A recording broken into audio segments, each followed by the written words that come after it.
Hello, good evening to all of you. मुख्यमंत्री अभ्युदय योजना मिर्जापुर के डिजिटल प्लेटफॉर्म पर आप सभी का पुनः स्वागत है। आइए अपने आधुनिक भारत का इतिहास की इस कक्षा को हम लोग आगे बढ़ाते हैं।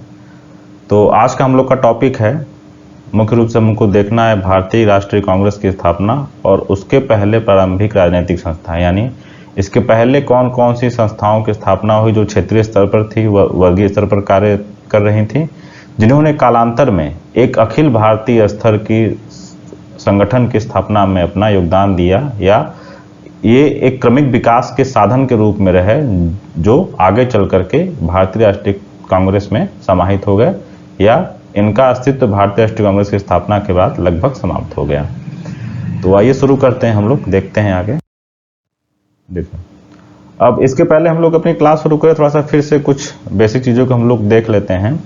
हम लोगों ने लास्ट क्लास में चर्चा की थी कि 1850 ईस्वी के बाद, यानी जो 19वीं सदी का उत्तरार्ध है, उस भारत में कुछ नई संकल्पनाएं जन्म ले रही थी, कुछ नई शक्तियों का उद्भव हो रहा था। उनमें सबसे प्रमुख शक्ति थी राष्ट्रवाद की। राष्ट्रवाद यानी एक होने की भावना, अपने लोगों के बीच, भारतीयों के बीच एक होने की भावना का विकास बहुत तेजी से हो रहा था, जिसकी अभिव्यक्ति हम लोगों ने 1857 के विद्रोह में देखी थी। अब इस राष्ट्रवाद के वाहक कौन थे? चर्चा कर चुके हम लोग कि उस राष्ट्रवाद के वाहक कौन है। ये मध्यम वर्ग है, उसमें कुछ उच्च वर्ग के लोग भी शामिल है। क्यों? अब यही दोनों लोग क्यों हैं? इसका सिंपल सा आंसर है, क्योंकि पहली बार जो पाश्चात्य शिक्षा है, उस पाश्चात्य शिक्षा को प्राप्त करने वाले लोग यही दोनों लोग हैं। ये लोग पाश्चात्य शिक्षा को प्राप्त करेंगे और उसके बाद पाश्चात्य विचारों, राष्ट्रवाद, लोकतंत्र, राजनीतिक स्वतंत्रता, संगठन क्या होता है, आंदोलन क्या होता है, इन सारी चीजों की जानकारी पहले इन्हीं को होगी। इसलिए जो भारत में नव उदित राष्ट्रवाद है, उसके कारक कौन है? ये मध्यम वर्ग और उच्च वर्ग, और इसमें सबसे ज्यादा महत्वपूर्ण भूमिका में है मध्यम वर्ग। तो यही लोग आगे चल करके इन्होंने भारतीय राष्ट्रीय आंदोलन का नेतृत्व किया। तो अब एक अखिल भारतीय संस्था की स्थापना, जो 1885 में आईएनसी की स्थापना होती है, उस संस्था की स्थापना के पीछे पहले, अब एकाएक यह संस्था अस्तित्व में नहीं आती है, उसके पहले कई ऐसे क्षेत्रीय वर्गीय कई संस्थाएं भारत के विभिन्न क्षेत्रों में बनती हैं, जिनकी शुरुआत हम लोग 1830 के दशक से देखते हैं। और यहाँ से स्टार्ट होकर के हम लोग को देखना है 1885 ईस्वी तक कि उसके बीच में क्या क्या हुआ है, कौन कौन सी संस्थाओं की स्थापना हुई। ठीक, देखिए, हम लोग को पढ़ना है, अब हम लोग को मुख्य रूप से देखना है जो राजनीतिक संस्थाएं हैं। हम लोग को धार्मिक और सामाजिक संस्थाओं को नहीं देख करके कौन सा देखना, हम लोग को राजनीतिक।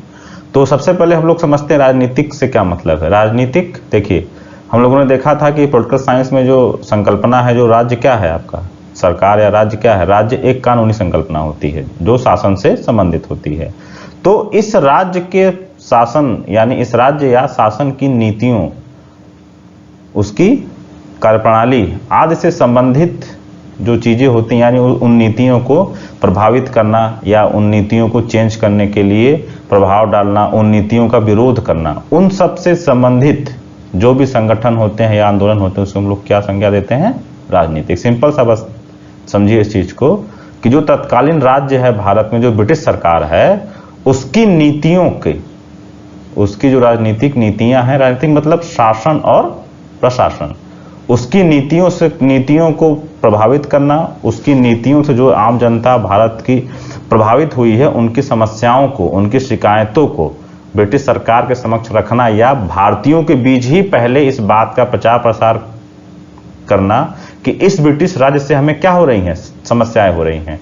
तो इन सारी चीजों को हम लोग एक शब्द में जो यूज करेंगे, उसको राजनीतिक शब्द यूज करेंगे। अब इसके लिए जो संगठन बनाए जाएंगे उसको राजनीतिक संगठन कहेंगे, और जो आंदोलन चलाया जाएगा उसको राजनीतिक आंदोलन कहेंगे। सिंपल सी चीज है एकदम कि राजनीतिक कहने का क्या हमारा आशय है।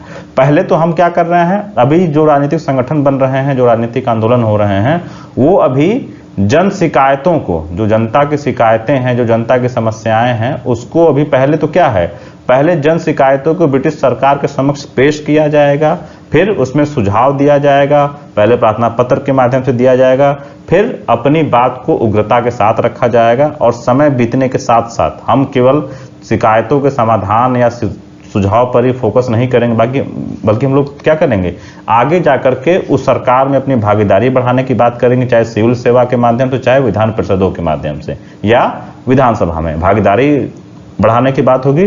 फिर क्रमिक रूप से यही चीज आगे चल करके फिर हम उस पूरे शासन को ही चेंज करने की बात करना हम लोग शुरू कर देंगे। तो ये सब कुछ क्या हुआ है, क्रम से हुआ है, ठीक है। तो उस क्रम में सबसे पहले क्या है, सबसे पहले हम लोग को पढ़ना है ऐसे राजनीतिक संगठनों की स्थापना जो राजनीतिक कार्यों के लिए ही, केवल विशुद्ध रूप से राजनीतिक कार्य ही जिनका उद्देश्य है, ठीक है। तो अब देखिए इसमें थोड़ा सा कुछ और इंपॉर्टेंट चीजें हैं पॉइंट वाइज, कि हम लोगों ने देखा था कि 19वीं सदी के उत्तरार्ध में जो प्रमुख शक्ति है समाज की, भारतीय समाज के उच्च वर्ग और मध्यम वर्ग है। अब दूसरी तरफ आप अंग्रेजी शासन को देखिए तो हमने बार बार चर्चा की है कि अंग्रेजी शासन विशुद्ध रूप से, शासन क्या है, विशुद्ध रूप से विदेशी चरित्र का है। अब विशुद्ध रूप से विदेशी चरित्र का मतलब क्या है, एक तो ये लोग बाहर से आए, शक्ति के बल पर इन्होंने अपने शासन को स्थापित किया। अब स्थापित करने के बाद ये लोग हमारे ऊपर शासन भी कर रहे हैं और उसमें भारतीयों को इन्होंने पूरी तरीके से अस्वीकार कर दिया, ठीक है। भारतीयों को एकदम टोटली इग्नोर किया इन्होंने, पूरी तरीके से अस्वीकार किया, न शासन में जगह दी न ही उनको प्रशासन में जगह दी। तो ताराचंद ने लिखा है कि जैसे अगर हम उस समय के भारत के राजनीति की कल्पना करें और भारतीयों को, मतलब भारत की राजनीति है उसको एक राजनीतिक शरीर माने, तो उसमें जो अंग्रेजी शासन है वो पूर्ण रूप से एक विजाति और विदेशी तत्व है। जैसे मान लीजिए आपकी बॉडी है, जैसे कुछ रोग होता है या कोई वायरस आता है, तो वो क्या होता है, आपके शरीर में एक बाहरी तत्व होता है जो आपके शरीर को हानिकारक रूप से प्रभावित करता है। तो वैसे ही समझ लीजिए क्या है, भारत की राजनीतिक शरीर में अंग्रेजी शासन क्या है, यह पूरे तरीके से विजाति है और विदेशी तत्व है। तो इसका कॉन्सेप्ट क्या है कि भाई अब जब शासन आपका पूरे तरीके से विशुद्ध रूप से जब विदेशी है तो वो तब तक बना रह सकता है, भाई आपने शक्ति के बल पर स्थापित किया है, तो वो शक्ति के बल पर स्थापित किया हुआ है तब तक स्थापित रह सकता है जब तक भारतीय क्या हो, असंगठित हो। जिस दिन भारतीय एक होंगे, जैसे अमेरिका की क्रांति में हुआ, अमेरिकी लोग एक हुए और उन्होंने क्या किया, वहां से ब्रिटिश शासन को उखाड़ फेंका। तो भारत में भी वो शासन तभी तक बना रह सकता है जब तक भारतीय असंगठित हैं। जैसे ही ये लोग एक होंगे, राष्ट्रीय एकता स्थापित होगी, वैसे क्या हो जाएगा, इस विदेशी तत्व को बाहर निकालने पर बल दिया जाने लगा। क्यों? क्योंकि भारतीयों को यह समझ में आएगा ना कि हमारी सारी समस्याओं की जड़ कौन है, हमारी सारी समस्याओं की जड़ यह विदेशी शासन है। तो जब भारतीय एक होंगे तो क्या करेंगे, अपने इस राजनीतिक शरीर से, जो भारत का राजनीतिक शरीर है, उससे इस विदेशी तत्व को बाहर निकालने के लिए प्रयास करना शुरू करेंगे, ठीक। अब इसके अलावा देखिए, अब इसके कुछ और कॉन्सेप्ट ये है कि जो शक्ति पर आधारित राज्य होता है, अब चूंकि ये लोग क्या करने आए थे, इन्होंने शक्ति के बल पर अपने राज्य को स्थापित किया था और ये लोग यहाँ पर आए थे शोषण करने के लिए। अब जब शोषण करना है आपको, तो जो शोषित है, यानी जो भारत की जनता है, उसकी इच्छा की उपेक्षा आप जरूर करेंगे। जब जनता की इच्छा की उपेक्षा होगी, भाई शुरुआती समय में कुछ समय तक जनता चुप रहती है, लेकिन जैसे जैसे उनको अपने इस शोषण होने का बोध होने लगता है और वो संगठित होना स्टार्ट करते हैं, तब क्या होता है, उसका प्रतिरोध होता है। जब प्रतिरोध होता है तब सरकार क्या करती है, उसका दमन करती है, और वो दमन कई बार क्या होता है, हिंसक होता है। तो अभी स्टार्टिंग में जनता की जब इच्छा की उपेक्षा होती है तो केवल वो प्रतिरोध कर रहे हैं, यानी ब्रिटिश शासन का विरोध कर रहे हैं। जैसा कि हम लोगों ने कई सारे किसान आंदोलन, जनजातीय आंदोलन को हम लोगों ने देखा था। लेकिन जब उसका हिंसक दमन होता है तब क्या होता है, तब बात आती है सुशासन की। तब लोगों को समझ में आता है कि ये दमन क्यों हो रहा है, या ये जो हिंसक दमन हो रहा है उसका रीजन क्या है, कि यह शासन क्या है, विदेशी शासन है। और जब तक हम अपना शासन स्थापित नहीं करेंगे तब तक हम अपने कल्याण के लिए, अपने हित के लिए कोई कार्य नहीं कर सकते हैं। इसीलिए कहा गया है कि विदेशी शासन में ही उसके विनाश के बीज रहते हैं। बीज क्या है, मतलब जो विदेशी शासन होता है, मुख्य रूप से जो उपनिवेशवादी व्यवस्था होती है, वो शक्ति पर आधारित राज्य होता है। जाहिर सी बात है, उसमें आपको शोषण करने के लिए जनता की इच्छा की उपेक्षा करनी होगी।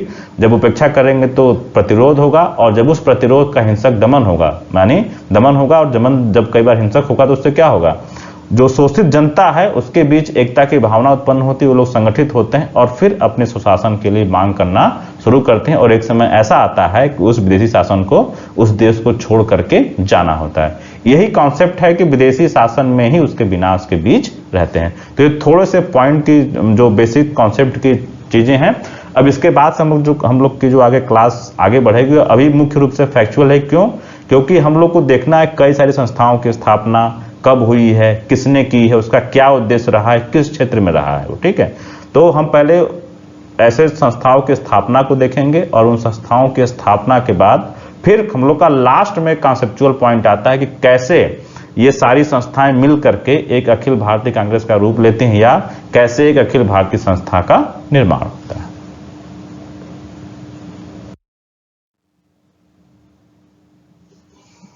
अब देखिए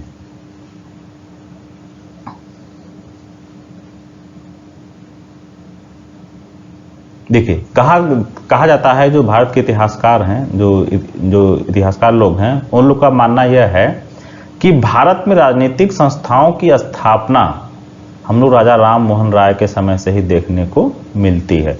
अब फिर से इस बात को समझ लीजिए कि राजनीतिक संस्था का मतलब है ऐसी संस्था जो राज्य से संबंधित पॉलिसीज जो होती हैं या जो शासन की नीतियां होती हैं उससे संबंधित वाद विवाद, विचार विमर्श, विरोध करना, उससे होने वाली समस्याओं को सामने रखना, उसमें सुझाव की बात करने, इन सब चीजों की जो बात जो संस्था करती है वो क्या है? वह राजनीतिक संस्था होती है।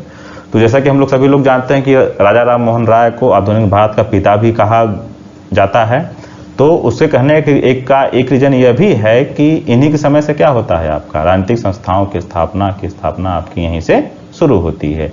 ये पहले व्यक्ति हैं जिन्होंने भारतीयों की शिकायतों की ओर अंग्रेजों का ध्यान, हम बार बार कह रहे हैं ना कि अभी तक भाई भारतीयों को दिक्कतें हो रही हैं, लेकिन अभी तक ये लोग अपनी दिक्कतों को भी अंग्रेजों के समक्ष रख नहीं पाते हैं या रखने का उन्होंने कोई प्रयास नहीं किया है। जब राजनीतिक आंदोलन होने स्टार्ट होते हैं, जब राजनीतिक संस्थाओं की स्थापना होना शुरू होती है, तो उसमें राजा राम मोहन राय पहले व्यक्ति हैं जिन्होंने भारत की जो भारतीयों की जो शिकायतें हैं, जो अंग्रेजी शासन की देन है, जो अंग्रेजी शासन की आर्थिक नीति, प्रशासनिक नीति, न्यायिक नीति से जो उपजी हुई हैं, उसकी ओर अंग्रेजों का ध्यान आकृष्ट कराने का प्रयास किया। देखिए ये इंपॉर्टेंट क्यों है भाई? पहले अपनी आप शिकायतें बताएंगे कि हमारी आपसे ये शिकायतें हैं, फिर उन शिकायतों को चेंज करने के लिए या उन शिकायतों का समाधान करने के लिए बातचीत करना शुरू करेंगे। तो राजा राम मोहन राय के समय में ही 1828 ईस्वी से ही क्या होता है, जैसे विद्या चर्चा, यानी जो नॉलेज की चीजें होती हैं, जो मुख्य रूप से धार्मिक और नैतिक मामलों के लिए जो संस्थाएं इनके समय में बनी थी, उन संस्थाओं में कई बार राजनीतिक मामलों पर भी विचार विमर्श, देखिए ध्यान दीजिएगा, हमने लिखा राजनीतिक मामलों पर भी विचार विमर्श, यानी मुख्य रूप से जो ये संस्थाएं हुई थी उनका उद्देश्य क्या था? मुख्य रूप से धार्मिक और नैतिक मामलों पर विचार विमर्श करना था, लेकिन यह राजनीतिक मामलों यानी ब्रिटिश शासन की नीतियों पर भी चर्चा इनकी होती थी। फिर मुख्य रूप से 1836 में राजा राम मोहन राय के सहयोगियों ने एक बंग भाषा प्रकाशक सभा की स्थापना की, जो स्पष्ट रूप से राजनीतिक थी और यह इसका उद्देश्य क्या था? सरकार की नीतियों की समीक्षा, जो सरकार के जो शासन और प्रशासन की नीतियां हैं उनकी समीक्षा करना, उससे होने वाली शिकायतों को समझना, भारतीय जनमानस में उसका प्रचार प्रसार करना और फिर ब्रिटिश शासन के समक्ष उसके सुधार के लिए प्रस्ताव रखना। तो 1836 में बंग भाषा प्रकाशक सभा, लेकिन मुख्य रूप से जो विशुद्ध रूप से राजनीतिक संस्था होने का जो श्रेय प्राप्त है वो 1838 में स्थापित लैंड होल्डर सोसाइटी को प्राप्त है, जिसको माना जाता है कि यह विशुद्ध रूप से भारत में स्थापित की गई अंग्रेजों के काल में पहली राजनीतिक संस्था है, जिसका उद्देश्य क्या है? जब जाहिर सी बात इसका नाम देखिए लैंड होल्डर, तो इसका नाम उद्देश्य क्या है? जमींदारों के हितों की रक्षा। और वो रक्षा कैसे हो गई? संवैधानिक, तो यानी जो शांति में उपचार हैं, प्रार्थना पत्र वगैरह देना, अपनी कमेटी भेजना या अपने लोगों को भेजना, बातचीत करना, उस माध्यम से उसकी जमींदारों के हितों की रक्षा के लिए प्रचार प्रसार करना। इसी में 1839 में एक और संस्था की स्थापना हुई थी। इंग्लैंड से एडम्स नाम के व्यक्ति आए थे, एडम्स लिखा हुआ है, ये एडम्स है आपका, एडम्स आए थे। इन्होंने एक ब्रिटिश इंडिया सोसाइटी की स्थापना की थी। ये भी एक जमींदार था, मतलब जमींदारी जो ये संस्था स्थापित हुई थी, यह British India society land holder society के साथ मिल करके जमींदारों के पक्ष में, और यह संस्था स्थापित कहाँ हुई है? ध्यान दीजिएगा, बंगाल में, ठीक है। तो यह संस्था इंग्लैंड के एडम्स की स्थापित ब्रिटिश इंडिया सोसाइटी और लैंड होल्डर सोसाइटी दोनों मिल करके जमींदारों के हितों के लिए कार्य अपना करती थी। बाद में द्वारकानाथ टैगोर आदि के प्रयासों से कुछ और संस्थाएं स्थापित होती हैं। उससे पहले देखिए 1843 में एक बंगाल ब्रिटिश इंडिया सोसाइटी की स्थापना होती है। देखिए ये पूरे तरीके से उच्च वर्ग की संस्था है। जमींदार क्या है आपका? उच्च वर्ग है। लेकिन जो बंगाल ब्रिटिश इंडिया सोसाइटी है वो आप कह सकते हैं कि उसमें कुछ मध्य वर्ग के लोग भी शामिल हो जाएंगे। ठीक है, अब ये भी देखिए अभी एक ब्रिटिश व्यक्ति के सहयोग से ही स्थापित की जा रही है और उसके जो अध्यक्ष थे वो कौन था? George Thomson. इंपॉर्टेंट है, फैक्ट है, आपका आ सकता है एग्जाम में। उसके अध्यक्ष कौन है? George Thomson. अब इसका उद्देश्य क्या है? भारतीयों की वास्तविक स्थिति का पता लगाना, यानी भारतीयों के ऊपर ब्रिटिश शासन का क्या प्रभाव पड़ा है, उनकी क्या समस्याएं हैं, उनकी क्या तकलीफें, किस अभाव में है वो, उन सारी चीजों को जानना और फिर शांतिमय उपायों से उसकी उन्नति के लिए प्रयास करना। ठीक है, देखिए अभी क्या है, अभी केवल बहुत ही शांतिपूर्ण तरीके से अपनी बातों को ब्रिटिश शासन के समक्ष रखने का प्रयास इन संस्थाओं के माध्यम से किया जा रहा है। लेकिन बहुत ज्यादा उन्नति इन दोनों के द्वारा नहीं होगी। कालांतर में दोनों संस्थाएं मिल जाएंगी और 1851 ईस्वी में एक ब्रिटिश इंडियन एसोसिएशन बनाया जाएगा। क्या बनाया जाएगा? ब्रिटिश इंडियन एसोसिएशन, जिसके संस्थापकों में राधाकांत देव, देवेंद्र नाथ टैगोर से फेमस नाम है, राजेंद्र लाल मित्र शामिल होंगे। अभी देखिए ये संस्था, इसमें उच्च वर्ग के लोग भी हैं और मध्यम वर्ग के लोग भी हैं और कुछ व्यापारी भी शामिल। यानी क्या हो रहा है, अब मध्य वर्ग और उच्च वर्ग के लोग अपनी शासन, अपनी समस्याओं को लेकर के क्या हो रहे हैं? एकजुट हो रहे हैं। उनको यह बात समझ में आ रही है कि हमारे दोनों लोग की समस्याओं का कारण कौन है? यह ब्रिटिश सरकार है। देखिए इसका नाम क्या है? British Indian association. ठीक है, देखिए अब इसके सामने कुछ फैक्ट हैं कि ये कब बनी है, इसकी संस्थापना में कौन कौन लोगों की प्रमुख भूमिका थी और कौन इसमें शामिल थे। अब इसके साथ कुछ और फैक्ट जुड़े हुए हैं। आप लोग को ध्यान होगा 1853 का चार्टर एक्ट आया था। उस एक्ट से पहले ब्रिटिश इंडियन एसोसिएशन, ये भी आपका बंगाल में स्थापित है। अभी जितनी संस्थाओं की बात करें, सब कहाँ की बात करें? सब आपका बंगाल में ही उन सब की स्थापना हो रही है। 1853 के एक्ट के पहले इन लोगों ने एक ज्ञापन दिया था। उस ज्ञापन में उन्होंने विधान परिषदों में अपने प्रतिनिधि चुनने की बात की थी और अधिकतर इतिहासकारों का मानना है कि 1853 के एक्ट में जो गवर्नर जनरल की कार्यकारिणी में जो गैर सरकारी सदस्यों को चुनने की बात हुई थी, उसका जो कारण था वह एक कारण यह भी हो सकता है। इसके अलावा 1860 में आयकर, जब इनकम टैक्स लगाया गया भारत में, 1860 में इस संस्था ने उसका विरोध किया था, ब्रिटिश इंडियन एसोसिएशन ने। इसके अलावा 1859 में जब नील विद्रोह हुआ था तो नील विद्रोह की जांच के लिए एक कमीशन की मांग की थी इन लोगों ने, ब्रिटिश इंडियन एसोसिएशन के लोगों ने। इसके अलावा इन लोगों का एक और मांग थी कि भाई स्थानीय प्रशासन है उसमें भी चेंज किया जाए और प्रशासन और शासन के बीच आप लोग अंतर जान गए होंगे। मैं कई बार बता चुका हूँ इस चीज को। तो ये लोग बार बार स्थानीय प्रशासन और शासन में सुधार, यानी अब सुधार का मतलब क्या है? या तो उसकी नीतियां भारतीयों के हित में हो और साथ ही साथ उसमें भारतीयों की भागीदारी भी सुनिश्चित की जाए। हिंदू पैट्रियट एक अखबार है जो वीकली निकलता था, वह इस संस्था का मुखपत्र है। ठीक है, मुखपत्र मतलब जानते हैं, मतलब इस संस्था की जो मुख्य बातें या इस संस्था की नीतियों उद्देश्यों के बारे में अगर आपको जानना हो तो हिंदू पैट्रियट को आप पढ़ करके आप इस संस्था के मुख्य बातों को समझ सकते हैं। तो ये स्टार्टिंग की संस्थाएं हैं जो मुख्य रूप से बंगाल में स्थापित हुई। अब बंगाल में ही क्यों स्थापित हुई है? क्योंकि ब्रिटिश शासन कहाँ से स्टार्ट हुआ है? बंगाल से ही स्टार्ट हुआ है। वहीं उनकी राजधानी, सब कुछ मेन हेडक्वार्टर कहाँ है? बंगाल में ही है। और जो पाश्चात्य शिक्षा शुरू हुई है वो कहाँ से पहले स्टार्ट हुई है? बंगाल के लोगों से ही स्टार्ट हुई है। और यहीं के लोग पहले क्या हुए हैं? विदेश गए हैं। इसलिए जो सारी संस्थाओं की स्थापना हो रही है मुख्य रूप से कहाँ पर हो रही है? बंगाल में हो रही है। ठीक, अब आगे देखते हैं हम लोग।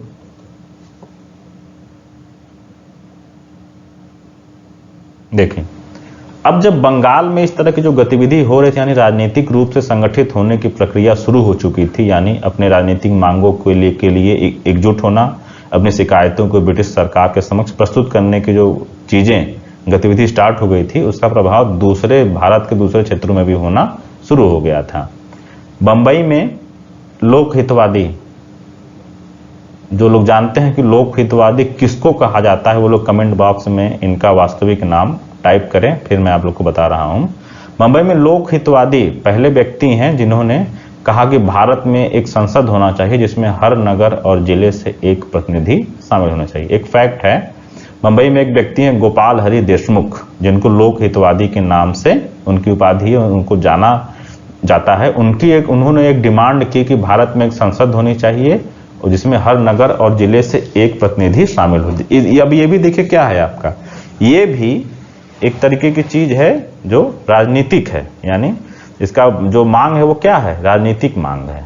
ठीक है, तो जो गोपाल हरि देशमुख की मांग है वो क्या है, राजनीतिक है।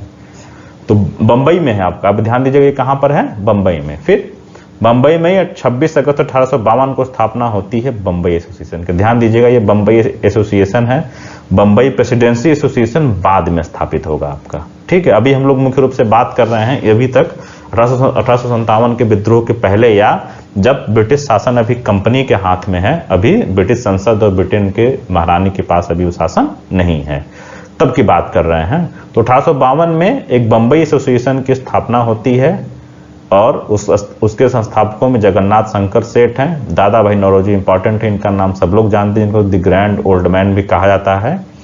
फरदून जी हैं, ये लोग हैं जो बंबई एसोसिएशन की स्थापना करते हैं। अब बंबई एसोसिएशन का कार्य, अब देखिए कलकत्ता में जो संस्थाएं स्थापित हुई हैं उनका क्षेत्र क्या है, कलकत्ता में है। जो बंबई एसोसिएशन, इसका कार्य क्या है, बंबई के लोगों के लिए, बंबई क्षेत्र के लिए है। तो इसका उद्देश्य क्या है, जनता के कष्टों का, वही चीजें, फिर से जनता की जो शिकायतें हैं, जो समस्याएं हैं, उसका पता लगाना। भाई पता लगाना भी इंपॉर्टेंट है। पता लगाना की बात क्यों है, भाई अलग अलग समस्याएं पूरे क्षेत्र में, किसको क्या समस्याएं हैं, आर्थिक क्या है, सामाजिक क्या है, राजनीतिक क्या है, सब चीजों का सबका पता लगाना और फिर सार्वजनिक कल्याण के लिए अधिकारियों को सुझाव देना। बार बार देख क्या है, अभी मांग भी नहीं कर रहे हैं हम, अभी हम क्या कर रहे हैं, केवल सुझाव की बात कर रहे हैं। ठीक है, फिर इसके अलावा इस संस्था ने भी 1853 के एक्ट से पहले ब्रिटिश संसद को अर्जी दी थी, जिसमें यहाँ के कुशासन की शिकायत की गई थी और विधान परिषदों के पुनर्गठन, वही सुधार की बात की गई थी। उच्च सेवा यानी सिविल सेवा में भारतीयों की नियुक्ति का मुद्दा भी इस संस्था ने उठाया था और इसी ने कहा था कि विश्वविद्यालयों की स्थापना का सुझाव भी दिया था। देखिए आप लोग को ध्यान होगा 1854 में उड्स का डिस्पैच आता है, जिसकी सलाह पर बाद में भारत में 3 विश्वविद्यालयों की स्थापना होती है। तो यह भी एक फैक्ट हो सकता है कि किस भारतीय संस्थान ने, किस भारत के राजनीतिक संस्थान ने विश्वविद्यालयों की स्थापना के लिए अंग्रेजों को सुझाव दिया था। तो वो कौन सा संस्था है, बंबई एसोसिएशन है। ठीक है, फिर इसी तरीके की एक संस्था 1852 में मद्रास नेटिव एसोसिएशन है। अब मद्रास नाम से एक और संस्था बाद में बनेगी, अभी हम लोग बात किसकी कर रहे हैं, मद्रास नेटिव एसोसिएशन की, जिसके संस्थापक में कौन है, गजुलू लक्ष्मी नूरसू चट्टी, GL नूरसू चट्टी हैं जो इसके प्रमुख संस्थापक हैं। इन्होंने भी 1853 के एक्ट से पहले जनता के शिकायतों और अभावों की ओर ध्यान दिलाने के लिए एक ज्ञापन दिया था और इसमें उन्होंने स्पष्ट रूप से कहा था कि जो जमींदारी के क्षेत्र हैं और जो रैयतवाड़ी के क्षेत्र हैं उनमें किसानों और आम लोग की समस्याएं ज़्यादा है। इसके साथ इन लोगों ने कहा था कि स्थानीय शासन की संस्थाएं स्थापित करने का सुझाव भी दिया था इन्होंने कि भाई हमें यही मतलब कि लोकल लेवल पर कम से कम हमें सुशासन का वो दिया जाए, लोकल लेवल पर स्थानीय शासन संस्थाएं स्थापित करने का सुझाव दिया था। सरकारी व्यय को कम करने की बात भी की थी इन्होंने और इन्होंने 1857 के विद्रोह की निंदा भी की थी। ऊपर की जो संस्थाएं हैं उन लोगों ने भी कई बार 1857 के विद्रोह की निंदा की है। ठीक है, तो अब देखिए ये जो हमने मुख्य रूप से संस्थाएं पढ़ी 1829 लैंड होल्डर्स, मुख्य रूप से लैंड होल्डर्स सोसाइटी से स्टार्ट करके फिर 1852 में बंबई एसोसिएशन और 1852 में मद्रास नेटिव एसोसिएशन, ये सारी संस्थाएं इंपॉर्टेंट है। ये तीनों अलग अलग संस्थाएं हैं, एक कलकत्ता में है, एक बंबई में है और एक मद्रास में है। ये तीनों संस्थाएं हैं और इन तीनों संस्थाओं के संस्थापक, उनके स्थापना और मुख्य रूप से उनके साथ जो कुछ फैक्ट जुड़े हुए हैं उसकी चर्चा हम लोगों ने इस स्लाइड में की है। अब देखिए जो अभी तक की चीजों को समराइज करें तो हम लोगों ने क्या, हम लोग क्या देख रहे हैं कि अभी शासन कंपनी का है, अभी ब्रिटिश संसद के हाथ में या ब्रिटेन के राजा के पास अभी शासन भारत का नहीं गया है। इसके पहले ही जो यहाँ का शिक्षित वर्ग है, जो उच्च वर्ग है यानी मध्यम वर्ग और उच्च वर्ग, जो धीरे धीरे क्या हो रहा है, सशक्त हो रहा है। अब ये क्या है, अपनी शिकायतों को और जनता की समस्याओं को समझ रहा है, यानी उसका बोध उसको हो रहा है और यह उसको सरकार के समक्ष प्रस्तुत करना शुरू कर दिया है। बोध होने के बाद संगठित होकर के उसको सरकार के समक्ष, यानी जो कर रहा है, जिसकी समस्या उसके समक्ष प्रस्तुत कर रहे हैं। हम अभी केवल सुझाव दे रहे हैं और जो हमारा तरीका है, जो हमारा वो मेथड क्या है, उसी पश्चिम के राजनीतिक आंदोलन की तरह, यानी हम लोग जहां से सीख रहे हैं, यानी जो हमारे प्रशासन कर रहे हैं, उन्हीं के तरीकों को, उन्हीं के देश या उन्हीं के क्षेत्र के तरीकों को सीख करके हम लोग क्या कर रहे हैं, हम लोग उनको अपनी समस्याओं के बारे में, अपनी शिकायतों के बारे में अवगत कराने का प्रयास कर रहे हैं। ठीक,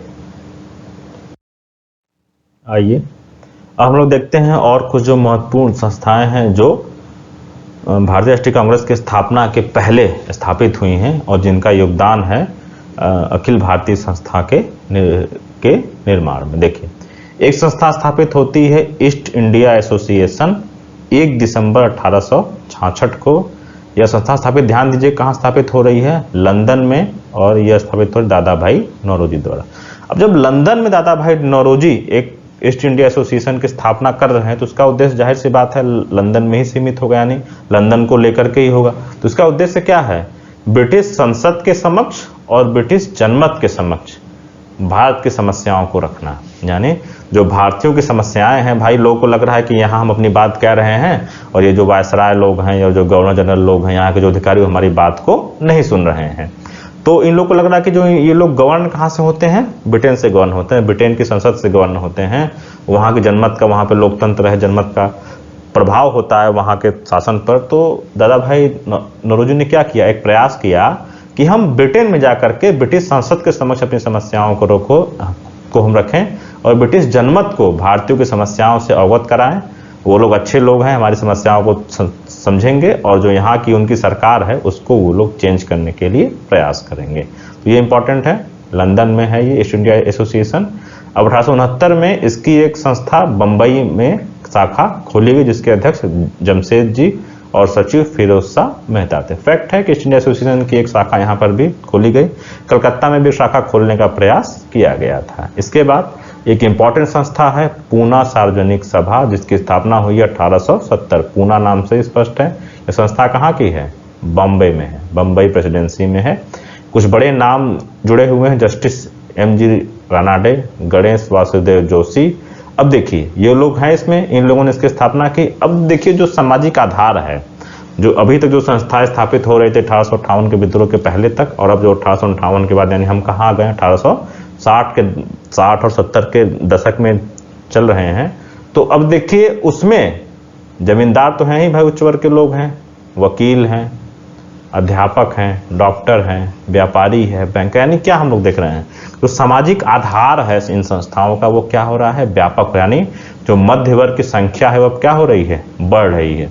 और जितना मध्य वर्ग शक्तिशाली होता जाता है उतने ही राजनीतिक सुधारों के लिए वह तेजी से प्रयास करना शुरू कर देता है।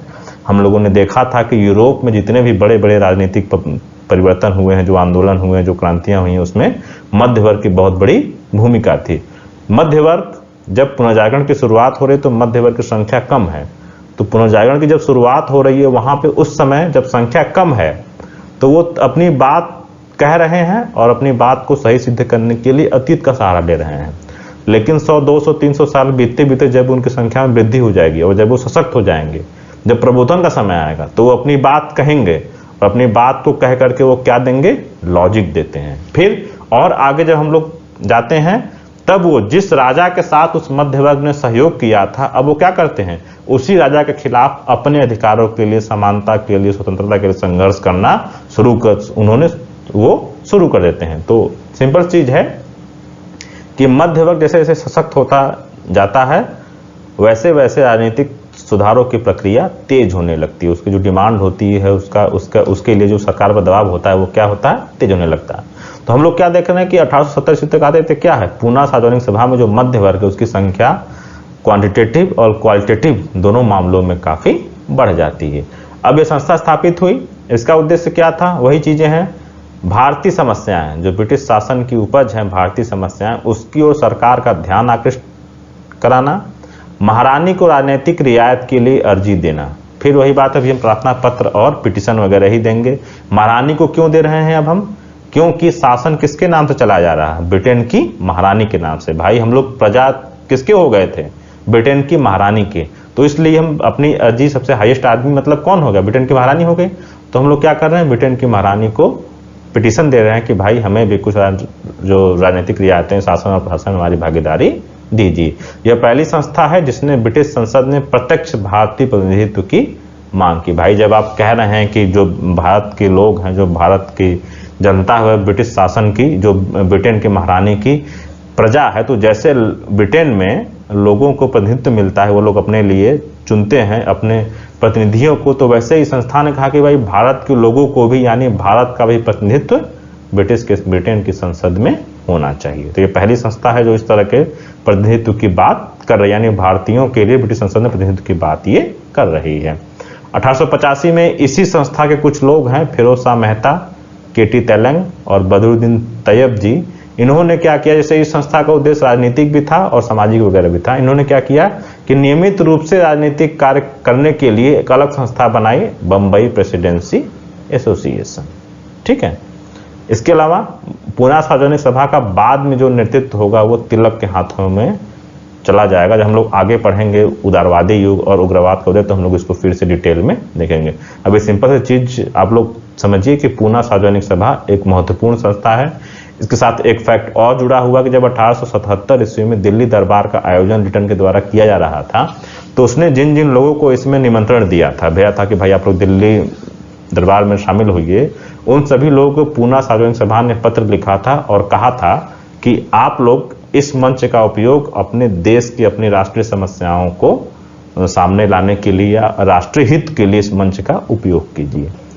देखिए यहीं पर एक चीज आप लोग को बता दे रहे हैं कि 1876 से 1880 ये लॉर्ड लिटन के प्रतिक्रियावादी शासन का काल है और इसके शासन की नीतियों ने भारतीयों में राष्ट्रवाद को बढ़ाने में और उनको राजनीतिक रूप से संगठित करने में बहुत बड़ा योगदान दिया है।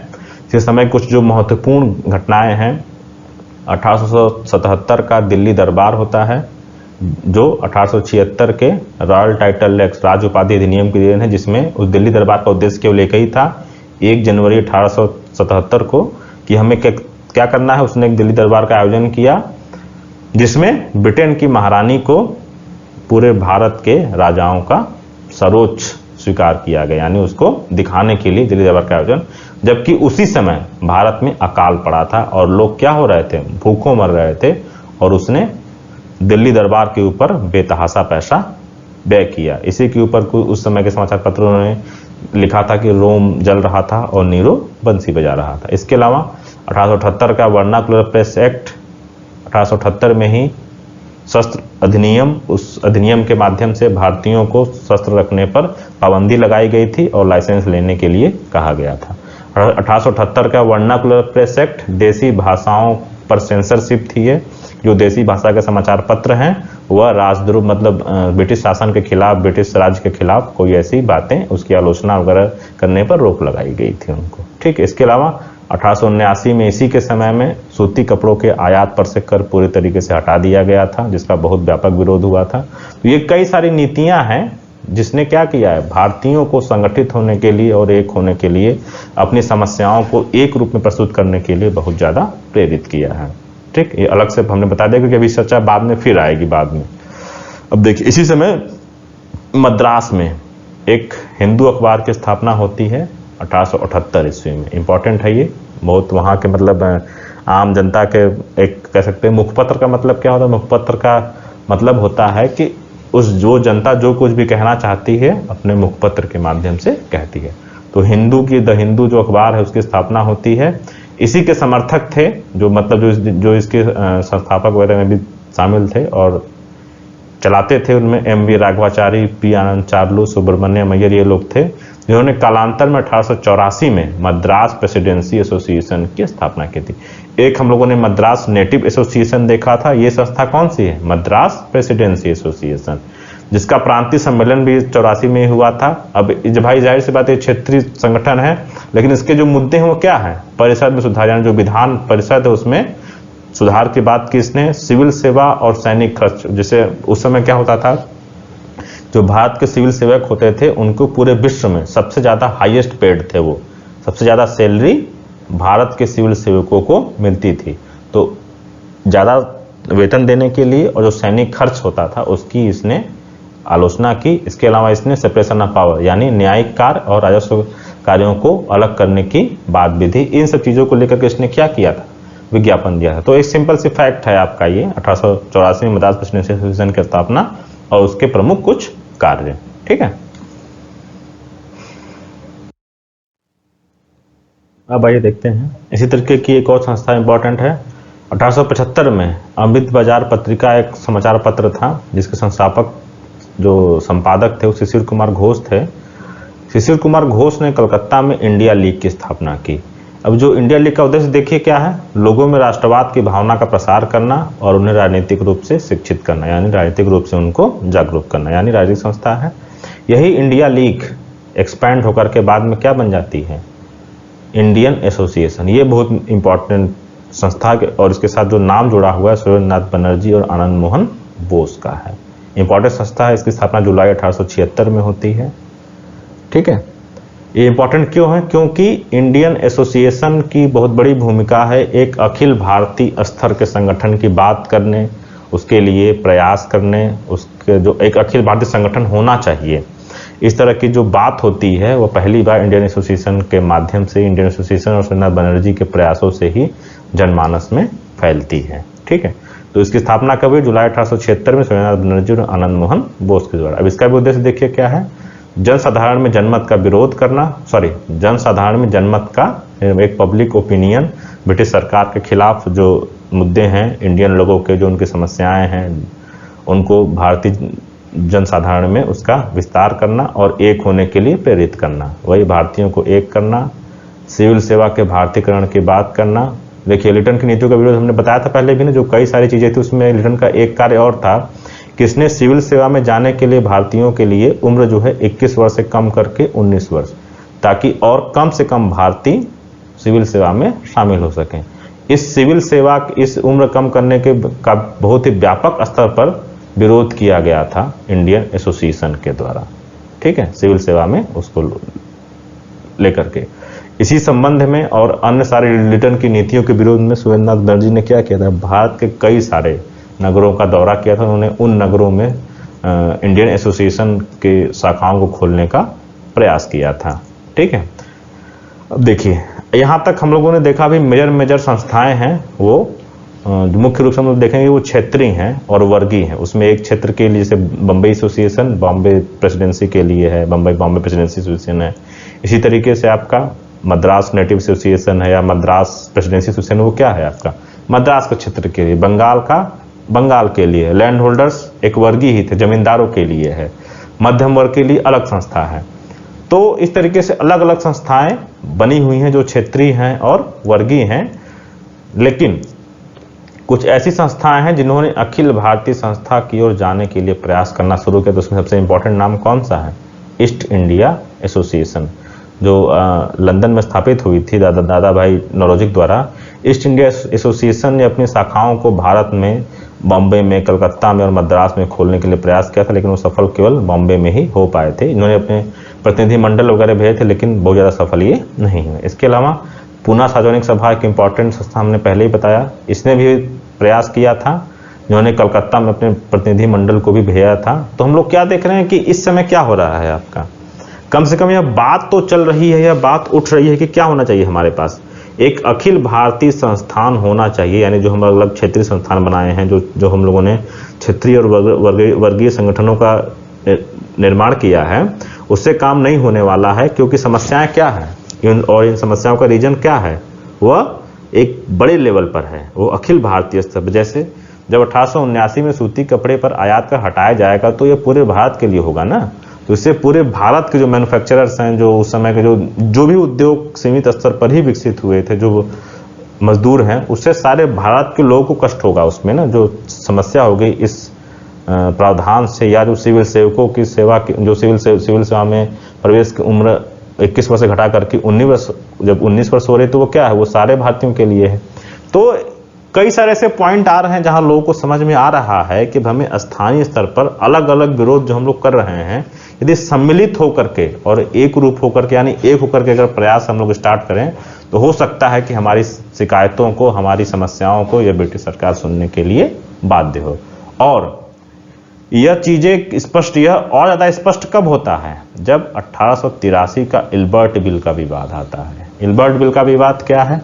1883 में लॉर्ड रिपन के समय में उसके एक लॉ मेंबर था इल्बर्ट, उसने एक विधेयक पेश किया कि अब क्या हो जाएगा। उसके पहले तक क्या था कि भारतीयों को यूरोपियों के मामले सुनने का अधिकार नहीं था। तो उसने इस असमानता, भेदभाव को दूर करने के जो कि एक अच्छा प्रयास था, उसने प्रयास करना शुरू किया। उसने एक विधेयक पेश किया जिसके माध्यम से इस असमानता को समाप्त किया जाना था। लेकिन जैसे यह इल्बर्ट बिल आया, इसका बहुत ही व्यापक स्तर पर गोरे लोगों ने विरोध किया। उन लोगों ने बहुत सारे बातें कही कि क्या आप काले लोग हमारा न्याय निर्णय करेंगे, इससे अच्छा है। अब कुछ लोगों ने यहाँ तक कहना शुरू कर दिया कि इससे अच्छा है कि भारत में ब्रिटिश शासन क्या हो जाए, समाप्त हो जाए, यानी इस अपमान को सहने से अच्छा है कि हम भारत में ब्रिटिश शासन को ही समाप्त कर दें। और इन लोगों ने क्या किया, अपना एक संगठन बनाया और उसमें पैसे वगैरह इकट्ठा किए, कोष बनाया, अपना पैसे इकट्ठा किए, और यहाँ तक कि विद्रोह वगैरह करने की बात भी हो रही थी। तो उसका प्रभाव क्या हुआ, इन्होंने अपना संगठन भारत में भी बनाया और लंदन में भी इन्होंने अपनी कार्रवाइयों को किया। तो उसका प्रभाव यह हुआ कि सरकार को यह विधेयक वापस लेना पड़ा। इससे भारतीयों ने एक सबक सीखा, इससे जो है भारतीयों ने एक सबक सीखा कि यदि हम इस तरीके से संगठित होकर के, एक होकर के, एकता की भावना से कार्य करें तो सरकार हमारी मांगों को मानने के लिए बाध्य हो सकती है, या क्या हो सकती है, वह हमारी मांगों के समक्ष झुक सकती है और हमारी समस्याओं का समाधान कर सकती है।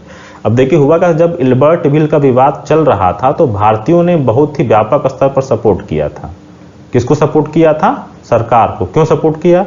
क्योंकि सरकार का जो एक कदम था वह समानता के लिए था, यानी वह भारतीयों की समानता के लिए था। उससे जब यह विधेयक फेल हो गया, जब यह बिल असफल हो गया, तो उससे भारतीयों को यह भी समझ में आया ना कि ये जो समानता की बात करते हैं, जो न्याय की बात करते हैं, वह केवल दिखाने के लिए है। 1858 के एक्ट में जो महारानी विक्टोरिया के घोषणा पत्र में कहा गया था कि गोरे और यहाँ के व्यक्तियों के बीच कोई भी भेद नहीं किया जाएगा, वो क्या है? वह केवल कोरी बातें हैं। एक दी बंगाली नाम का समाचार पत्र है जो काफी लंबे समय तक सरकार का सपोर्ट किया, इसने साथ दिया और इसके पक्ष में लिखा। उसने अपने समाचार पत्र के माध्यम से एक पब्लिक ओपिनियन क्रिएट किया कि क्या है, ये लोग कोई समानता और न्याय की बात हमारे लिए या हम लोग इनसे समानता और न्याय की उम्मीद करें, यह एक भ्रम है। ये लोग हमारे साथ समानता का व्यवहार नहीं करेंगे और हमें यह न्याय नहीं दे सकते हैं। यानी वही चीजें आ रही है ना कि भाई जो एक आवरण बनाया इन लोगों ने कि भाई हम समानता का व्यवहार करेंगे, न्यायप्रिय रहेंगे, जो ब्रिटिश शासन है वो न्यायप्रिय होता है, इस तरह की बातें क्या हैं, एकदम खोखली हैं। कोई भी चीजें, कोई भी ऐसे दावे इनके सही साबित नहीं होते हैं। तब क्या हुआ, ये समाचार पत्र के माध्यम से क्या हुआ, कई सारे समाचार पत्रों ने इस बारे में लिखना शुरू किया और जो भारतीय नेताओं के बीच, जो मध्यम वर्ग के नेता थे, जो इन लोगों के बीच यह विचार और तेजी से आगे बढ़ना स्टार्ट हुआ। क्या होना चाहिए, हम जो अलग अलग क्षेत्रीय संगठन बना करके बैठे हुए हैं वह क्या होना चाहिए, हमारा अब एक मजबूत अखिल भारतीय संगठन होना चाहिए ताकि हम और ज्यादा मजबूती के साथ अपने बातों को सरकार के समक्ष प्रस्तुत कर सके। इसी में जो प्रयास करते हैं वो 1883 में सुरेंद्र नाथ बनर्जी स्टार्ट करते हैं और इन्होंने आनंद मोहन बोस की अध्यक्षता में एक 1883 में नेशनल कॉन्फ्रेंस का आयोजन किया। देखिए नाम देखिए, नेशनल कॉन्फ्रेंस यानी राष्ट्रीय सम्मेलन, यानी पूरे भारत से लोगों को बुलाया गया, जो बड़े बड़े नगरों से रिप्रेजेंटेटिव को इसमें बुलाया गया और कलकत्ता में एक सम्मेलन, कलकत्ता के एल्बर्ट हॉल में एक सम्मेलन, पहला ये इस तरह का नेशनल कॉन्फ्रेंस किया गया। तो यह बड़ा लोकप्रिय भी हुआ, लोकप्रियता में भी इसके वृद्धि हुई। यानी अब फिर से इस विचार को बल मिल रहा है ना कि भारतीय भी क्या है, एकजुट होने के लिए उत्साहित हैं। वो लोग खुद भी चाहते हैं कि हम क्या हो, क्षेत्रीय और वर्गीय संगठनों से ऊपर उठें और एक होकर के एक अखिल भारतीय संस्था का निर्माण करें। फिर इसका दूसरा सम्मेलन 1885 में ही कलकत्ता में होता है। यह 1885 वही वर्ष है जब आईएनसी की स्थापना हो रही। तो इसका दूसरा सम्मेलन कलकत्ता में आयोजित किया जाता है, होगा भी, लेकिन बाद में क्या होगा, कांग्रेस में इसके विलय की घोषणा हो जाएगी और नेशनल कॉन्फ्रेंस समाप्त हो जाएगा और एक जो इससे ज़्यादा जो लोकप्रिय संस्था है इंडियन नेशनल कांग्रेस, उसमें इसका विलय हो जाएगा। ठीक है, तो अब हम लोग यहाँ तक क्या देख रहे हैं। अब इसके बाद जो हम लोग का नेक्स्ट टॉपिक पढ़ेंगे हम लोग, वो इंडियन नेशनल कांग्रेस की स्थापना पढ़ेंगे। तो उसके पहले हम लोग क्या देख रहे हैं कि अभी तक जो भारत में है जो राजनीतिक संस्थाएं बननी शुरू हो गई हैं, भले ही वो क्षेत्रीय आधार पर बन रही हैं और वर्गीय आधार पर बन रही है, लेकिन भारतीयों में जो राजनीतिक जागृति है, स्वतंत्रता को लेकर, समानता को लेकर के, अपनी समस्याओं को सरकार के समक्ष प्रस्तुत करने को लेकर के, अपनी समस्याओं के लिए संगठित होना, उसके लिए डिमांड करना, सुझाव देना, प्रेशर डालना, आंदोलन करने की बात तक की चीजें, अभी आंदोलन हो नहीं रहा है, ध्यान दीजिएगा, जो ये सारी चीजें हैं जो पूर्व शर्त होती हैं संगठन, किसी आंदोलन के पूर्व की भाई एक संगठन हो, एक विचारधारा हो, उससे कुछ नेता हो, ये सारी चीजें भारत में हमें देखने को मिल रही हैं और यह बात तेजी के साथ जोर पकड़ रही है कि हम भारतीयों के पास एक अखिल भारतीय स्तर का एक संगठन होना चाहिए, जिसका तात्कालिक रूप से देखेंगे 1883 का जो इल्बर्ट विल का विवाद है, उसने भारतीयों को और ज्यादा प्रेरित किया कि हमें एक अखिल भारतीय स्तर का संगठन बनाना चाहिए जो हमारी मांगों को ब्रिटिश सरकार से मनवाने में सहायक हो सकता है। तो हम लोग क्या देख रहे हैं कि पृष्ठभूमि बन रही है, एक अखिल भारतीय स्तर के संगठन के बनने की पृष्ठभूमि क्या हो रही है, तैयार हो गई है। ठीक है, ठीक, तो आइए अब हम लोग आगे देखते हैं कि कैसे 1885 में इंडियन नेशनल कांग्रेस की स्थापना हो रही। तो हम लोग क्या जिक्र कर चुके हैं कि 1883 में सूर्यनाथ बनर्जी के द्वारा नेशनल कॉन्फ्रेंस का आयोजन किया गया। 2 साल बाद पुनः 1885 में कलकत्ता में ही नेशनल कॉन्फ्रेंस का दूसरी बार आयोजन किया गया, लेकिन उसके बाद नेशनल कॉन्फ्रेंस का आयोजन नहीं होता है। इसी बीच हम देखते हैं कि ब्रिटिश सरकार की तरफ से A.O. ह्यूम, जो इसका पूरा नाम है एलन ऑक्टेवियम ह्यूम, जो कांग्रेस के सचिव रहे 1905 ईस्वी तक, यानी जो इंडियन नेशनल कांग्रेस के सचिव के रूप में उन्होंने कार्य किया, उनकी बहुत बड़ी भूमिका रही इंडियन नेशनल कांग्रेस की स्थापना में। और 1885 में 28 दिसंबर 1885 को इंडियन नेशनल कांग्रेस का पहला अधिवेशन बंबई में होता है। ठीक, तो इस तरीके से एक अंग्रेज व्यक्ति के प्रयासों से भारतीय राष्ट्रीय कांग्रेस की स्थापना होती है। अब यहीं हम लोग देखते हैं कि जो इंडियन नेशनल कांग्रेस की स्थापना से जुड़े जो विवाद है, जो डिस्प्यूट है, जो विभिन्न थ्योरीज हैं, उसका क्या है और क्यों वो कहा जाता है और उसके पीछे कहने का क्या कारण है। देखिए हुआ क्या था, इधर 1883 में Suryanath Banerjee Indian national conference के माध्यम से एक अखिल भारतीय संगठन की बात करना शुरू कर दिए थे। इसी समय एलन ऑक्टेवियम जो A.O. ह्यूम हैं, वो भी जो देखिए ये एक ICS अधिकारी थे, ये 1882 में रिटायर हो चुके हैं। रिटायर होने के बाद यह भारतीयों के साथ सहानुभूति रखते हुए भारतीयों के लिए कुछ करना चाहते हैं, भारतीयों के हित के लिए, भारतीयों के साथ जो अन्याय हो रहा है उसको समाप्त करने के लिए इन्होंने कुछ कार्य करने का प्रयास किया। तो इसी में इन्होंने क्या किया, 1883 में इन्होंने कलकत्ता के जो ग्रेजुएट्स थे उनको उन्होंने पत्र लिखा कि आप लोग अपना एक संगठन बना लीजिए, एक संस्था बनाइए जो अनुशासित हो और निस्वार्थ भावना से प्रेरित हो। यदि आप लोग इस उम्र में, इस समय अपने देश की स्वतंत्रता के लिए संग्राम नहीं कर सकते हैं तो आप अपने डेवलपमेंट की सारी आशाओं को छोड़। यानी क्या है, ये कलकत्ता के स्नातकों को पत्र लिख करके उन्हें मोटिवेट कर रहे हैं एक संस्था बनाने के लिए जो अपने देश के लिए कार्य करे और अपने देश के हित के लिए वो संस्था कार्य करे। यानी एक तरफ भारतीय भी प्रयास कर रहे हैं और दूसरी तरफ एक अंग्रेज व्यक्ति भी प्रयास कर रहा है। तो अब इस अंग्रेज व्यक्ति की नीयत को लेकर के 2 मत आते हैं आपके। उससे पहले थोड़ा सा फैक्ट देख लेते हैं। 1883 में इन्होंने पत्र लिखा कलकत्ता के स्नातकों को, इन्होंने कुछ भारतीय नेताओं से बात की, लॉर्ड डफरिन से इन्होंने बात की, ये लंदन भी, इंग्लैंड भी गए, वहाँ भी कुछ लोगों से बात की और सबकी सहमति मिलने के बाद इन्होंने 1884 में इंडियन नेशनल यूनियन बनाया। ध्यान दीजिएगा, इंडियन नेशनल यूनियन, जिसका दूसरा सम्मेलन 1885 में पूना में होना था, लेकिन पूना में हैजा फैलने के कारण यह सम्मेलन कहाँ किया गया, बम्बई में, और वहीं बम्बई में इसका नाम चेंज होकर क्या हो गया, इंडियन नेशनल कांग्रेस। तो इंडियन नेशनल यूनियन नाम था पहले, इसका नाम क्या हो जाएगा, इंडियन नेशनल कांग्रेस। और 28 दिसंबर 1885 को बम्बई के गोकुलदास तेजपाल संस्कृत कॉलेज में कांग्रेस का अधिवेशन होता है, और उस अधिवेशन की जो सारी व्यवस्था थी वो बॉम्बे प्रेसिडेंसी एसोसिएशन ने की थी। उसके अध्यक्ष व्योमेश चंद्र बनर्जी थे, जिसमें 72 प्रतिनिधियों ने भाग लिया। कुछ फैक्चुअल चीजें हैं ये तो हो गया आपका। अब यही देखिए, एक तरफ सुरेंद्रनाथ बनर्जी एक्टिव है और दूसरी तरफ एओ ह्यूम एक्टिव है।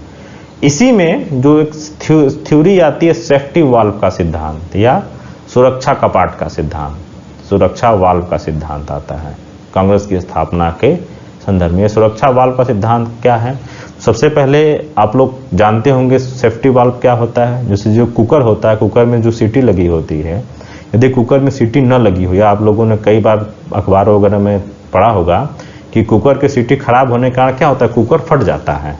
यानी यदि समय से बीच में कुकर की जो अंदर जो भाप होता है, जो गर्म हवा होती है, अगर धीरे धीरे थोड़ा थोड़ा करके बाहर न निकले, वो इकट्ठी होती है, तो क्या होगा, कुकर एकाएक फट जाता है। तो अब यहां सेफ्टी वाल्व कौन बन रहा है, कांग्रेस बन रही है। ठीक है, जो थ्योरी कहती है, जिसकी चर्चा सबसे पहली बार लाला लाजपत राय ने अपनी 1916 में अपनी पुस्तक यंग इंडिया में की।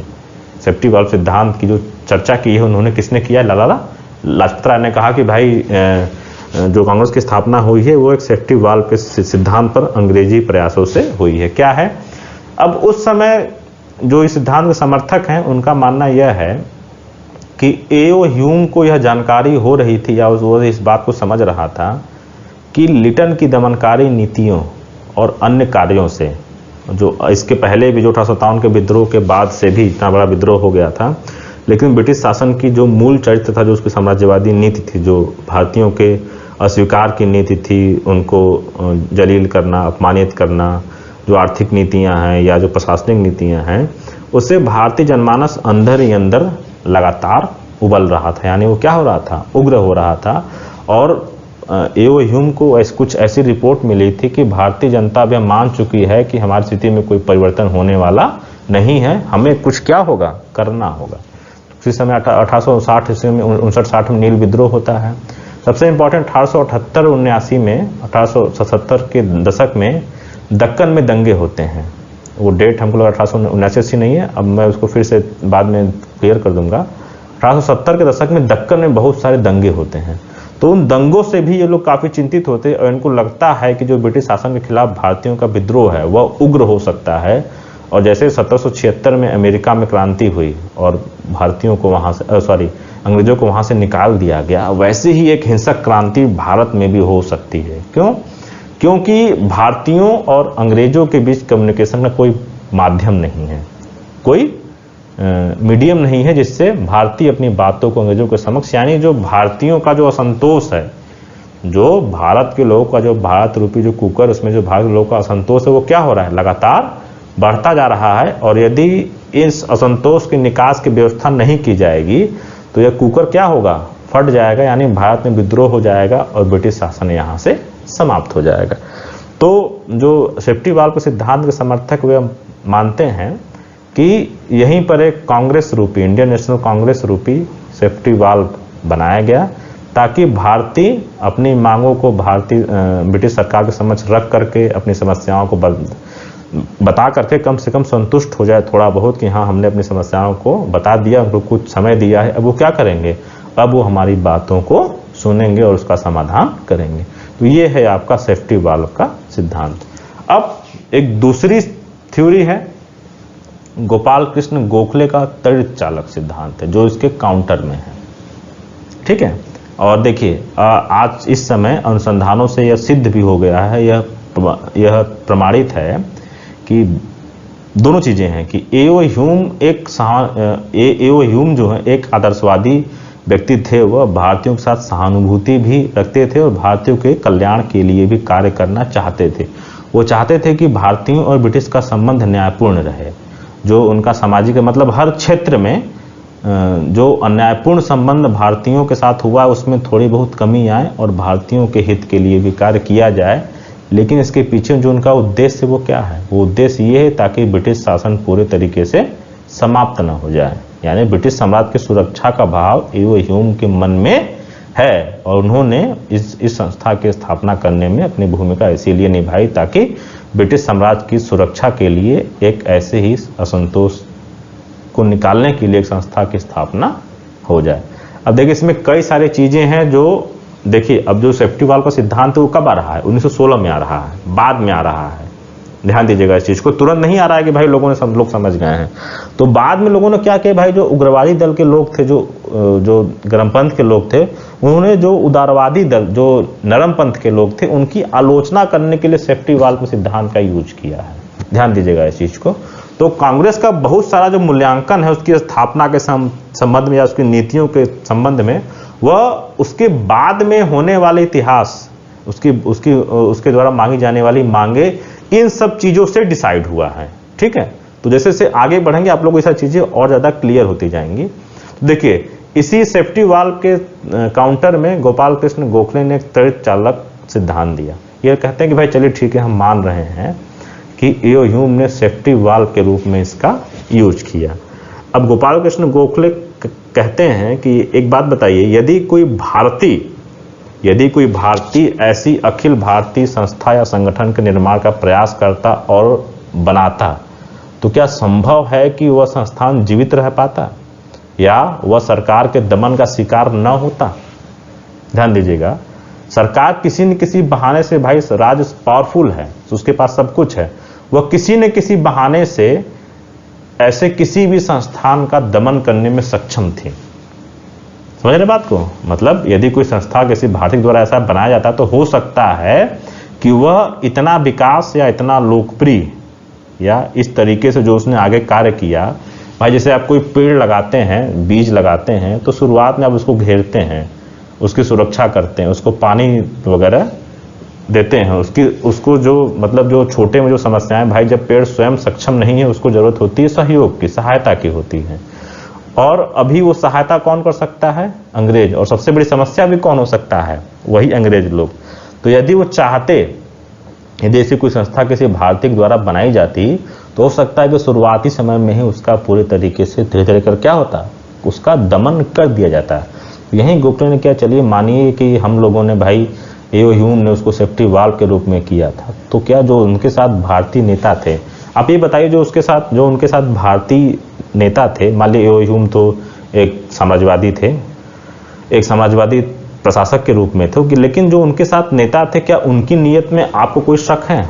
भाई जो उस समय के कांग्रेस में जो शामिल थे, वो लोग तो अपने देशवासियों के हित के लिए, उन्हीं लोगों के लिए कार्य करने के लिए प्रयास कर रहे थे ना, उनके कल्याण के लिए, अपने देश की समस्याओं के समाधान के लिए कार्य करना चाह रहे थे ना। तो गोपाल कृष्ण गोखले ने कहा कि ये उस समय के नेताओं की समझ थी, उन्होंने इतनी बखूबी तरीके से ईओ ह्यूम का यूज किया त्वरित चालक के रूप में। अब त्वरित चालक क्या होता है? किसी को पता है त्वरित चालक क्या होता है? कमेंट करे वो। त्वरित चालक क्या होता है?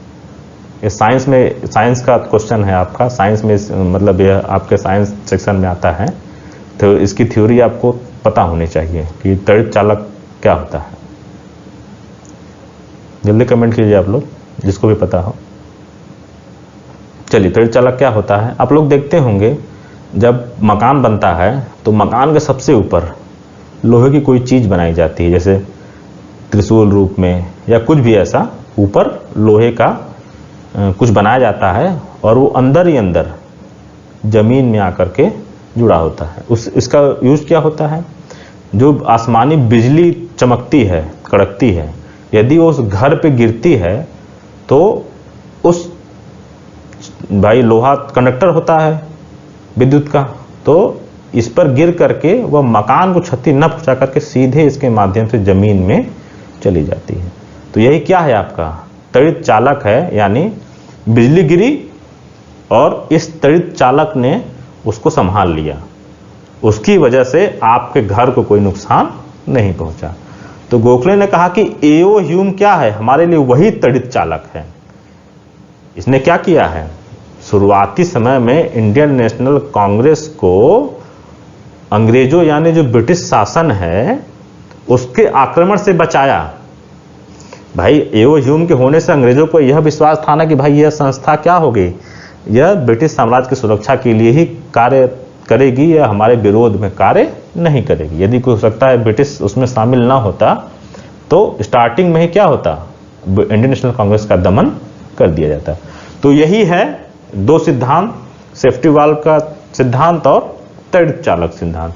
इसी सेफ्टी वाल्व का समर्थन में डब्ल्यूसी बनर्जी ने भी कहा है कि यह डफरिन, लॉर्ड डफरिन जो उस समय का गवर्नर जो उस समय का गवर्नर जनरल या वायसराय था, उसने कहा, डब्ल्यूसी बनर्जी ने कहा कि यह लॉर्ड डफरिन के मस्तिष्क की उपज, वही चीज है सेफ्टी वाल्व वाली कि ब्रिटिश साम्राज्य की सुरक्षा के लिए डफरिन ने एक जानबूझ करके एक प्लानिंग के तहत एओ ह्यूम के साथ मिल करके भारतीय राष्ट्रीय कांग्रेस की स्थापना की। अब देखिए थोड़ा सा हम लोग जब कांग्रेस की नीतियों को पढ़ेंगे तो उसी के जो स्टार्टिंग जो नरमपंथी नीतियां हैं उसी को बेस बना करके गर्मपंथ के लोगों ने कांग्रेस की आलोचना की है।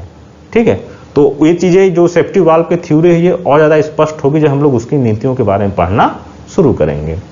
तो डब्ल्यूसी बनर्जी ने क्या कहा है कि यह लॉर्ड डफरिन के मस्तिष्क की उपज है। इसी तरीके से रजनी पामदत्त है, इन्होंने कहा है कि शिशु कांग्रेस की स्थापना सरकार की पूर्व निश्चित गुप्त योजना, वही चीज है सेफ्टी वाल्व सिद्धांत का समर्थन यह भी है कि सरकार की प्लानिंग के तहत भारतीय राष्ट्रीय कांग्रेस की स्थापना हुई है। लेकिन अभी जो इसके पहले लास्ट के स्लाइड में हम लोगों ने देखा कि जो राजनीतिक संस्थाओं के बनने का दौर शुरू हुआ था उसकी जो धारा है या उसका जो उसकी जो दिशा है वो स्वाभाविक रूप से किस तरफ जा रही थी। हम लोगों ने देखा था कि वो बार बार डिमांड किस चीज की हो रही है, एक अखिल भारतीय स्तर के संस्थान की हो रही है। तो सीधे कह देना कि सेफ्टी वाल्व के सिद्धांत के तहत हुई है या त्वरित चालक के सिद्धांत के तहत हुई है, एक तरीके से आप कह सकते हैं कांग्रेस की स्थापना के पीछे का सत्य का एक अंश है। वह वास्तविक रूप से जो इंडियन नेशनल कांग्रेस है वो उस समय भारत में चल रहे राजनीतिक जागरण जो हो चुका था अंग्रेजों के खिलाफ, उसकी एक अभिव्यक्ति है। उसकी क्या है? उसकी एक समग्र अभिव्यक्ति है जो पीछे के बनने वाले सभी राजनीतिक संगठनों का क्रमिक विकास है। एक क्रमिक विकास है वह। यदि पीछे के आंदोलन भाई क्षेत्रीय बन रहे हैं, वर्गीय बन रहे हैं, हम लोगों से सीखा समझा और इल्बर्ट बिल के समय में देखा, लिटन की प्रतिक्रियावादी नीतियों के समय में देखा कि जो हमारी समस्याएं हैं वो क्या हैं, अखिल भारतीय स्तर की है। इसलिए और जो सरकार है वो क्या है, अखिल भारतीय स्तर की है। इसलिए इस सरकार के समक्ष अपनी समस्याओं को प्रस्तुत करना, उनसे मांगे मनवाना, उसमें सफल हम तभी हो सकते हैं जब हमारे पास एक अखिल भारतीय स्तर की संस्था हो। तो इसलिए सीधे यह कह देना कि जो भारतीय राष्ट्रीय कांग्रेस है वह सेफ्टी वाल्व का के तहत सरकार की योजना के तहत स्थापित की गई है, यह पूरी तरीके से सत्य नहीं है। वास्तविक रूप में जो कांग्रेस का जन्म होता है भारत का राजनीतिक इतिहास में, आप कह सकते हैं बहुत ही अभूतपूर्व घटना है। इसने एक न्यू एज को स्टार्ट किया। आप ध्यान देखेंगे कि 1885 में इसकी स्थापना होती है और आने वाले 60-65 सालों में ही क्या होता है, हम लोग आज़ाद हो जाते हैं। और उस राष्ट्रीय आंदोलन का मुख्य वाहक कौन है? भारतीय राष्ट्रीय कांग्रेस ही है। तो यह जो भारतीय राष्ट्रीय इंडियन नेशनल कांग्रेस की स्थापना है वह राष्ट्रीय एकता का प्रतीक है। और यह राष्ट्रीय एकता हमारे ऊपर थोपी नहीं गई है। यह राष्ट्रीय एकता क्या हमारे ऊपर थोपी नहीं गई है, यह हमारे आपसी जनता यानी जो भारत के आम जनमानस है उसके संकल्प की अभिव्यक्ति है। जो अंग्रेजी शासन के दौरान जो सामाजिक आर्थिक शोषण हो रहा था, जो सांस्कृतिक शोषण हो रहा था, उसके परिवर्तन के परिणाम स्वरूप यह संस्था विकसित हुई थी जो एक होकर के उस अंग्रेजी शासन के खिलाफ संघर्ष करने के लिए स्थापित हुई है। ठीक है, तो सीधे यह कह देना कि यह सेफ्टी वाल्व के सिद्धांत के तहत, यह त्वरित चालक के सिद्धांत के तहत या केवल गुप्त योजना के तहत हुई है, या एक तरीके से आप उस समय के राष्ट्रीय आंदोलन के नेताओं के साथ न्याय नहीं करेंगे या उनकी नीयत पर आप शक करेंगे। ठीक है, इसके अलावा कुछ फैक्ट हैं, कुछ लिख लीजिए, आप लोग इसको देख लीजिए। हम बता दे रहे हैं जो कांग्रेस के बारे में पूछा जाता है। जैसे मैंने पहले बताया कि भाई इसका जो पहली बार सेफ्टी वाल्व की थ्योरी है वह लाला लाजपत राय ने अपनी पुस्तक यंग इंडिया में लिखी थी। W.C. बनर्जी ने इसे डफरिन के मस्तिष्क की उपज कहा था। डफरिन कौन है? उस समय का वायसराय है। गोपाल कृष्ण गोखले ने त्वरित चालक का सिद्धांत दिया है। रजनी पामदत्त ने कहा कि शिशु कांग्रेस की स्थापना सरकार की पूर्व निश्चित गुप्त योजना थी।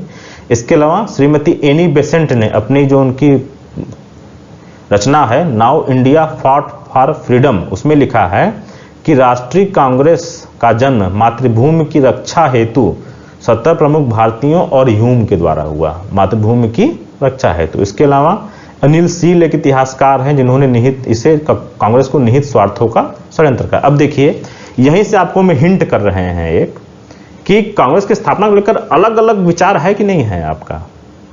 अनिल सील जो कह रहे हैं कि निहित स्वार्थों का षड्यंत्र है, तो क्यों कह रहे हैं वो, ठीक है। तो अब यहीं से थोड़ी बहुत आपको इतिहास लेखन की समझ होनी चाहिए। तो नेक्स्ट क्लास जब हम लोग शुरू करेंगे कांग्रेस की नीतियों के साथ, उसके पहले थोड़ा सा शॉर्ट में जो राष्ट्रवादी इतिहास लेखन है, साम्राज्यवादी इतिहास लेखन है, मार्क्सवादी इतिहास लेखन है, जो सबाल्टर्न इतिहास लेखन है, उसको हम लोग एक बार शॉर्ट में समझने का प्रयास करेंगे। क्योंकि यदि आप उसको नहीं समझे रहेंगे तो आप किसी स्टेटमेंट को देख करके बहुत ज़्यादा इमोशनल हो सकते हैं, बहुत ज़्यादा भावुक हो सकते हैं, ठीक है। तो एक बार हम लोग कल की मतलब नेक्स्ट क्लास में उस हिस्टोरियोग्राफी को समझने का प्रयास करेंगे, ठीक है। इसके अब फिर लिख लीजिए। इसके अलावा लॉर्ड डफरिन ने कहा था, लॉर्ड डफरिन के मस्तिष्क की उपज W.C. बनर्जी ने कहा था।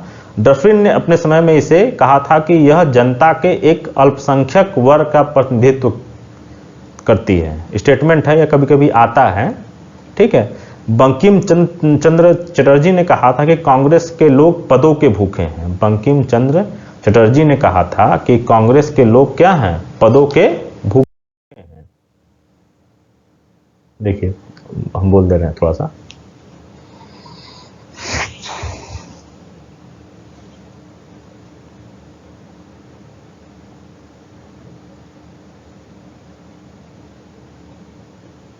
देखिए कौन कौन। बंकिम चंद्र चटर्जी ने क्या कहा है? उन्होंने कहा है कि कांग्रेस के लोग पदों के भूखे हैं। कांग्रेस के, देखिए आलोचना है ये कांग्रेस के, उस समय शुरुआती लोग की आलोचना है ये, पढ़ेंगे हम लोग, देखेंगे क्यों ऐसा किया कहा जा रहा है। कांग्रेस के लोग पदों के भूखे हैं। या कर्जन ने क्या कहा था? कर्जन का बहुत ही प्रसिद्ध वो है कि कांग्रेस लड़खड़ा रही है, कांग्रेस अपनी मौत के लिए लड़खड़ा रही है और मेरी इच्छा है कि मैं अपने रहते हुए ही कांग्रेस को समाप्त कर दूं, ठीक है, यानी उसको समाप्त कर दूं। इसके अलावा और क्या है?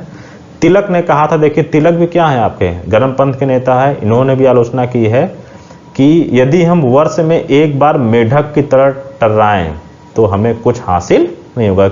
अब इन्होंने क्यों कहा? क्योंकि होता क्या था कि साल में एक बार इंडियन नेशनल कांग्रेस की बैठक होती थी, उसमें सारी मांगे, विचार पत्र, जो मांग पत्र होता था वो सब कुछ पारित किया जाता था। तो तिलक ने उसकी आलोचना की है कि भाई हम मेढक की तरह साल में एक बार टर्राएंगे तो हमें इससे कुछ मिलने वाला नहीं है। तो ऐसा कहने की ओर किस तरफ इशारा कर रहा है कि भाई हमें केवल सम्मेलन करके बात करके ही अपनी बात को आगे नहीं बढ़ाना है। अब हमें क्या है? अब हमें अपने राष्ट्रीय आंदोलन को अगले लेवल पर लेकर के जाना है और सरकार के खिलाफ आंदोलन करना है, धरना देना है, हड़ताल करनी है। अगली प्रक्रिया की तरफ हमें उसको क्या करना है? आगे बढ़ाना है। लाला लाजपत राय जिन्होंने सेफ्टी वाल्व का सिद्धांत दिया, इन्होंने कांग्रेस को कहा, कांग्रेस के अधिवेशनों को क्या कहा कि यह शिक्षित भारतीयों का वार्षिक मेला है। यह क्या है? शिक्षित भारतीयों का वार्षिक मेला है यह, ठीक है। इसके अलावा बिपिन चंद्र पाल, ये भी एक गर्मपंथ के नेता हैं। बिपिन चंद्र पाल जो लाल बाल पाल के नाम से फेमस हैं, बिपिन चंद्र पाल हैं। इन्होंने क्या कहा है? कांग्रेस को एक याचना संस्था कहा है। याचना संस्था क्यों कहा है? क्योंकि भाई कांग्रेस जैसे जो उसकी प्रारंभिक कार्यप्रणाली थी वो क्या थी? मांग पत्र के रूप में, याचना के रूप में अपनी मांगों को सरकार के समक्ष रखना, ठीक है। इसके अलावा बदरुद्दीन तैयब जी ने क्या कहा है? तैयब जी ने कहा है कांग्रेसी बनो। क्या कहा है? कांग्रेसी बनो। इसी तरीके से पी आनंद चार्लू, इन्होंने कहा है कि कांग्रेस का दूसरा नाम राष्ट्रीयता है। कांग्रेस का दूसरा नाम क्या है?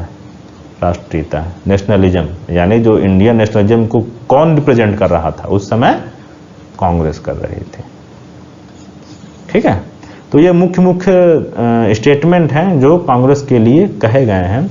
अब जो हम अगली क्लास में कांग्रेस जो इसके बाद के इतिहास को, भाई जैसे आप सभी लोग जानते हैं कि 1885 से 1905 तक का काल नरम पंथ का काल या उदारवादी नीतियों का काल है। 1905 से लेकर के 1915 तक का काल गरम पंथ का काल। उसके बाद गांधी जी का आगमन होता है और फिर उस समय के जो उसके बाद के इतिहास को गांधी युग के रूप में कहा जाता है। इसके साथ ही साथ इसी बीच हम लोग देखें कि इसी बीच क्रांतिकारी आंदोलनों का भी दो दौर चलता है।